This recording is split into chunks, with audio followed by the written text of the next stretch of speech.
Welcome to my class. আজ আমরা 22.1 এই অঙ্কগুলো করব। কি বলেছে, নিচের কোন কোন ক্ষেত্রে সরলরেখা দুটি পরস্পর লম্বভাবে আছে লেখার চেষ্টা করি। দেখো এ নম্বর অঙ্কটা দেখো, এখানে সরলরেখা দুটি কিন্তু পরস্পর সমান্তরালভাবে আছে।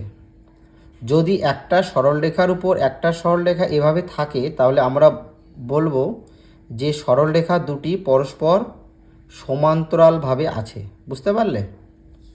এবার দেখো এখানে লম্বভাবে আছে মানে যদি সরলরেখা দুটো পরস্পর 90 ডিগ্রি কোণে থাকে তাহলে আমরা বলবো যে সরলরেখা দুটো পরস্পর লম্বভাবে আছে। দেখো এখানে সরলরেখা দুটো 90 ডিগ্রি কোণে আছে, তাহলে 90 ডিগ্রি কোণে থাকা মানে এই সরলরেখা দুটো পরস্পর লম্বভাবে আছে, এটা আমরা বলতে পারবো। তাহলে এক্ষেত্রে লম্বভাবে আছে। এবার সি নম্বরটা দেখো, এখানে আমরা প্রথমে মেপে দেখব যে সরলরেখা দুটো লম্বভাবে আছে কিনা। দেখো এখানে 90 ডিগ্রি কোণে আছে, দেখো সরলরেখা দুটো, তাহলে আমি বলতে পারবো যে সরলরেখা দুটি পরস্পর লম্বভাবে আছে। এই সি নম্বর আর বি নম্বর লম্বভাবে আছে, এ নম্বর হচ্ছে সমান্তরালভাবে আছে। দুইয়েরগুলো, বিকেল 3টে বাজলে ঘড়ির ঘন্টার কাঁটা ও মিনিটের কাঁটা ড্যাশভাবে থাকে। বিকেল 3টে বাজলে ঘড়ির ঘন্টার কাঁটা ও মিনিটের কাঁটা লম্বভাবে থাকে। দেখো তাহলে এখানে ধরে নাও 12টা বাজে, 12টা, আর এখানে 1টা, এখানে 2টা, আর এখানে ধরে নাও 3টা। তাহলে বিকেল 3টের সময় ঘন্টার কাঁটা কি থাকবে? 3-এর ঘরে থাকবে, আর মিনিটের কাঁটা কোথায় থাকবে? ঠিক 12-র ঘরে। তাহলে এভাবে যখন থাকবে তখন আমরা কি বলতে পারি যে তারা 90 ডিগ্রি কোণে থাকে, তাই কি না? 90 ডিগ্রি কোণে থাকে। তাহলে এই 90 ডিগ্রি কোণে থাকা মানে তারা কি? লম্বভাবে থাকা। তাহলে আমি বলতে পারি যে বিকেল 3টের দিকে এই ঘন্টার কাঁটা এবং মিনিটের কাঁটা পরস্পর কিভাবে থাকে বলো? লম্বভাবে থাকে। বি নম্বর কি বলেছে, পাড়ার সোজা ল্যাম্পপোস্টটা ভূমির সাথে ড্যাশভাবে আছে। পাড়ার সোজা ল্যাম্পপোস্টটা ভূমির সাথে লম্বভাবে আছে। ধরে নাও এটা হচ্ছে ভূমি মানে মাটি, আর এটা ধরে নাও ল্যাম্পপোস্ট, এটা ধরে নাও ল্যাম্পপোস্ট। ল্যাম্পপোস্ট, তাহলে এই যে ভূমির সাথে ল্যাম্পপোস্টটা কত ডিগ্রি কোণে আছে? ভূমির সাথে ল্যাম্পপোস্টটা 90 ডিগ্রি কোণে আছে। তার মানে আমি বলতে পারি পাড়ার সোজা ল্যাম্পপোস্টটা ভূমির সাথে লম্বভাবে আছে, এভাবে কিন্তু আমরা বলতে পারি। 3 নম্বর কি বলেছে, আমি আমার দেখা দুটি জিনিসের নাম লিখি যারা পরস্পর লম্বভাবে আছে। তাহলে তোমরা লিখতে পারো যে বিকেল 3টে বাজলে ঘড়ির ঘন্টার কাঁটা ও মিনিটের কাঁটা লম্বভাবে থাকে, পাড়ার সোজা ল্যাম্পপোস্টটা ভূমির সাথে লম্বভাবে থাকে, এভাবে তোমরা লিখতে পারো। এবার এখানে কি বলেছে, এ বি একটি সরলরেখাংশ আঁকি যার দৈর্ঘ্য 4 সেমি। 4 সেমি একটা সরলরেখাংশ এ বি অঙ্কন করতে হবে। এই এ বি সরলরেখাংশের উপর ও একটি বিন্দু নিলাম যাতে এ থেকে ও দূরত্ব 1 সেমি হয়। ও বি 3 সেমি। এবার ও বিন্দুতে এ বি সরলরেখাংশের উপর সেট স্কোয়ারের সাহায্যে এমও একটা লম্ব অঙ্কন করতে হবে। দেখো আমি তোমাদের পেন দিয়ে করিয়ে দিচ্ছি, তোমরা কিন্তু পরীক্ষার সময় রুল দিয়ে করবে, ঠিক আছে? দেখো 4 সেমি আমি একটা সরলরেখাংশ প্রথমে অঙ্কন করে নেব এবং এর নাম কি হবে? A B. এবার এ থেকে বি হবে তোমার কত সেমি বলো তো? 1 সেমি। সরি, এ থেকে ও, এখানে একটা বিন্দু নিতে হবে, ও বিন্দু। তাহলে এ বি কত সেমি? এ বি হচ্ছে তোমার 4 সেমি এবং এ থেকে ও হবে তোমার 1 সেমি। এখানে বলেছে এ ও 1 সেমি। এবার এই ও বিন্দুতে সেট স্কোয়ারের সাহায্যে আমাকে কি করতে হবে? একটা লম্ব অঙ্কন করতে হবে, এমও। দেখো সেট স্কোয়ারের সাহায্যে আমি একটা এমও লম্ব অঙ্কন করব।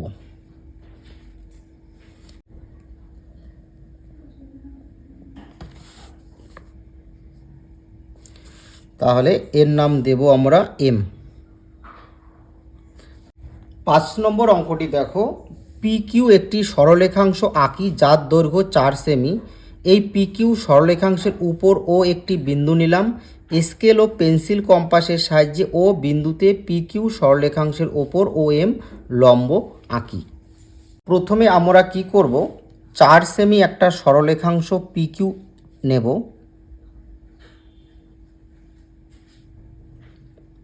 পি কিউ 4 সেমি, পি কিউ কত সেমি? 4 সেমি।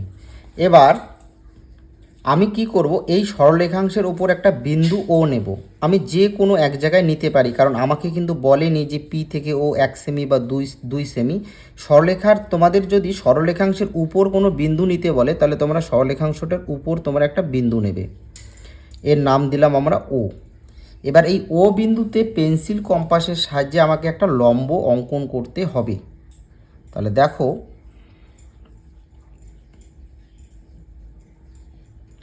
একটা যে কোনো ব্যাসার্ধের দৈর্ঘ্য নিয়ে আমরা একটা বৃত্তচাপ অঙ্কন করব।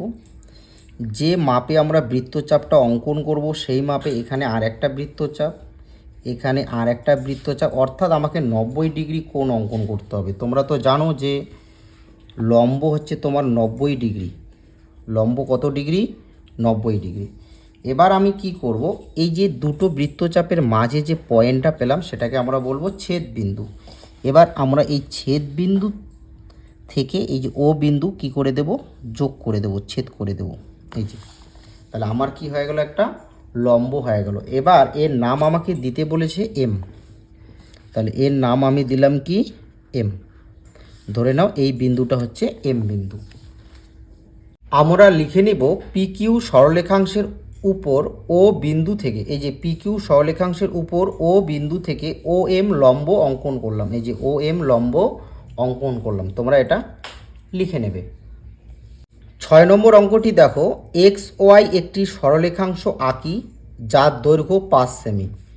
এই এক্স ওয়াই সরলরেখাংশের বাইরে একটি বিন্দু পি নিলাম, মানে এক্স ওয়াই সরলরেখাংশের বাইরে আমাকে একটা পি বিন্দু নিতে হবে। সেট স্কোয়ারের সাহায্যে পি বিন্দু থেকে এক্স ওয়াই সরলরেখাংশের উপর পি এল একটা লম্ব অঙ্কন করি। প্রথমে আমরা কি করব, এক্স ওয়াই একটি সরলরেখাংশ 5 সেমি দৈর্ঘ্যের একটা সরলরেখাংশ নেব।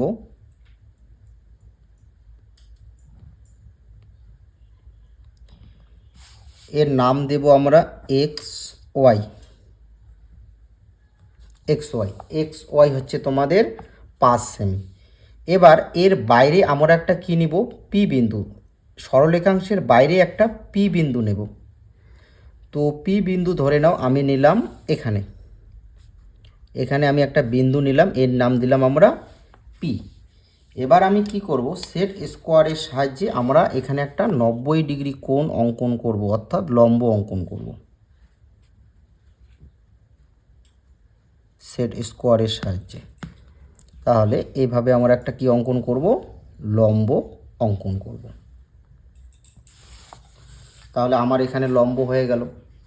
তাহলে এই বিন্দুটা হচ্ছে পি বিন্দু এবং এর নাম দিলাম আমরা এল, পি এল একটা লম্ব অঙ্কন করলাম।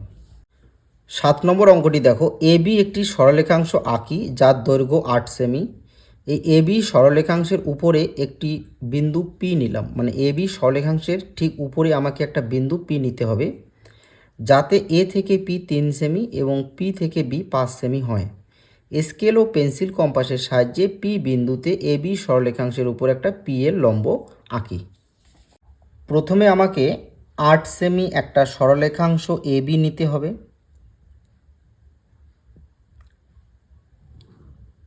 A B 8 semi.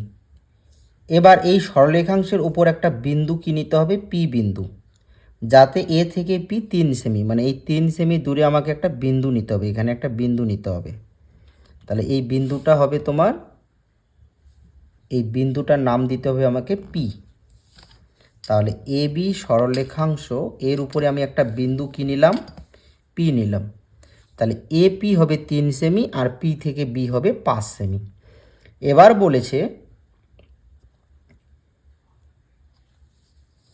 বলেছে স্কেল ও পেন্সিল কম্পাসের সাহায্যে পি বিন্দুতে এ বি সরলরেখাংশের উপর পি এল একটা লম্ব অঙ্কন করি। আমি কি করব, পি বিন্দুতে কম্পাস বসাবো, বসায় আমি একটা বৃত্তচাপ অঙ্কন করব।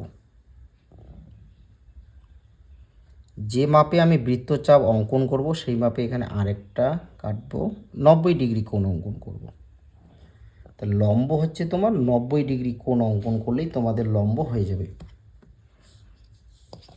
এবার আমি এই যে দুটো বৃত্তচাপের মাঝখানে যে পয়েন্টটা পড়লো সেটাকে বলবো আমরা ছেদ বিন্দু।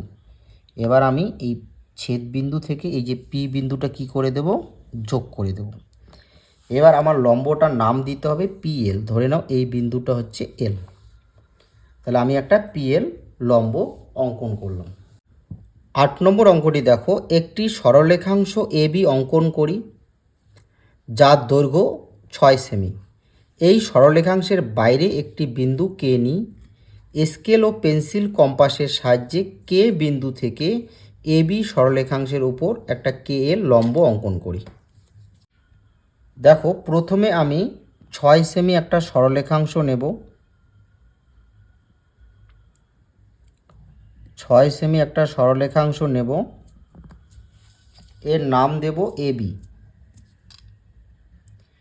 এবার এই সরলরেখাংশের বাইরে আমাকে একটা বিন্দু কে বিন্দু নিতে হবে। তোমরা কে বিন্দুটা নিচেও নিতে পারো, উপরেও তোমরা নিতে পারো। তাহলে দেখো আমি কে বিন্দুটা আমি এখানে নিলাম, এই বিন্দুটার নাম দিলাম আমরা কে। এবার এই কে বিন্দুতে পেন্সিল কম্পাসের সাহায্যে আমরা একটা কি করব, লম্ব অঙ্কন করব। যে মাপে আমরা এখানে কাটলাম সেই মাপে কি করব, এই যে এটার অর্ধেকের এখন একটু বেশি নেব, বেশি নিয়ে এখানে একটা বৃত্তচাপ এই দিক থেকে এবং এই দিক থেকে আমরা একটা বৃত্তচাপ অঙ্কন করব। এবার আমরা এই কে বিন্দু থেকে এটা আমরা যোগ করে দেব, যোগ করে দেব। তাহলে এর নাম আমরা কি দেব, এর নাম দেব, ধরে নাও এই বিন্দুটা হলো তোমার এল বিন্দু। এইভাবে আমরা অঙ্কন করতে পারি। এবার দেখো তোমরা কে বিন্দুটা কিন্তু উপরে নিয়েও অঙ্কন করতে পারো। কিভাবে অঙ্কন করবে দেখো, প্রথমে আগের মতো 6 সেমি একটা সরলরেখাংশ নেব, এর নাম দেব আমরা এ বি। এবার আমরা বিন্দুটা এর আগের জ্যামিতিতে আমরা কে বিন্দু নিচে নিয়েছি, এবার আমরা উপরে নেব, উপরে নিয়ে দেখব আমরা কিভাবে অঙ্কন করতে পারি। তাহলে এখানে আমরা কম্পাস বসাবো, বসায় আমরা এখানে একটা বৃত্তচাপ অঙ্কন করব। তারপর অর্ধেকের বেশি নিয়ে আমরা এখানে দুই দিক থেকে দুটো বৃত্তচাপ অঙ্কন করব। এবার আমরা কি করে দেব, ছেদ করে দেব, ছেদ করে দেব। তাহলে এই বিন্দুটা আমরা কি নিয়েছি, কে বিন্দু, আর এর নাম দেব আমরা এল। তাহলে আমরা একটা কে এল লম্ব অঙ্কন করলাম। তাহলে তোমরা দুইভাবে অঙ্কন করতে পারো, তোমরা কে বিন্দু নিচেও নিতে পারো, উপরেও নিতে পারো। আজ আমি তোমাদের 1 থেকে 8 পর্যন্ত করালাম। পরবর্তী ক্লাসে আমি তোমাদের 9 থেকে 14 পর্যন্ত করাবো। আমার জ্যামিতিগুলো যদি তোমাদের ভালো লাগে তোমরা অবশ্যই ভিডিওটি একটি লাইক করবে এবং চ্যানেলটি সাবস্ক্রাইব করে রাখবে।